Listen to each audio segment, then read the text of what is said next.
Kami dari Unit Red Iden Satlantas Polres Aceh Timur menghimbau kepada seluruh masyarakat yang akan membayar pajak kendaraan Anda di kantor Samsat agar menaati aturan atau prosedur yang berlaku.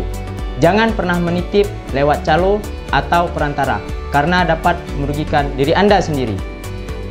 Proses pembayaran pajak dapat dilakukan dengan cepat jika semua persyaratan sudah Anda lengkapi. Tetaplah menjadi masyarakat yang taat pajak dan masyarakat yang tertib berlalu lintas.